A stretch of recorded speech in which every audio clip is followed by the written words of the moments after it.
bamwita Brigadier General Deo Rusanganwa yasuye ikipe ya APR maze yibutsa ko ngo igomba gutsinda buri mukino wose ikina. Hari mbere yuko icakirana na Kiyovu Sport biri gukine kuri iki cyumweru.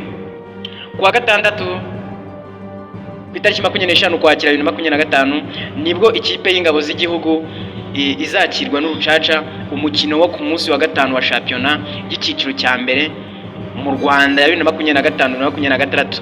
Imbere yuko uyu mukino ukinwa, chairman wa APR FC Brigadier General Deo Rusanganwa yayisuye Ishyorongi yibutsa abakinnyi bose ko bagomba gutsinda uyu mukino wose bakina. Usibye kandi Rutahizamu William Togwi yasabye abafana ba APR kwitabira uyu mukino kuko ngo ari ingenzi.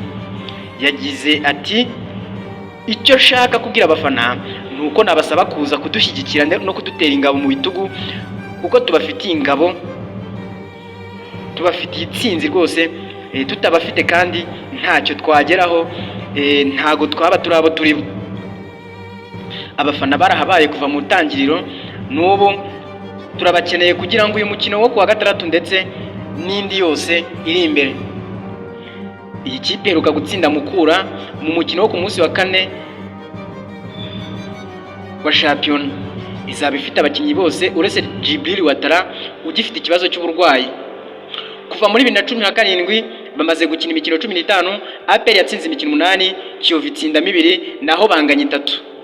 Kiyovu iheruka gutsinda APR muri shampiyona tariki ya 14 z'ukwezi kwa gatanu 2022. Yayitsinze ibitego 2-1, byari ibitego bya Bigirimana Bedi na Emmanuel Okwi. Mu gihe APR yari yatsindiwe na Fitina Ombolenga.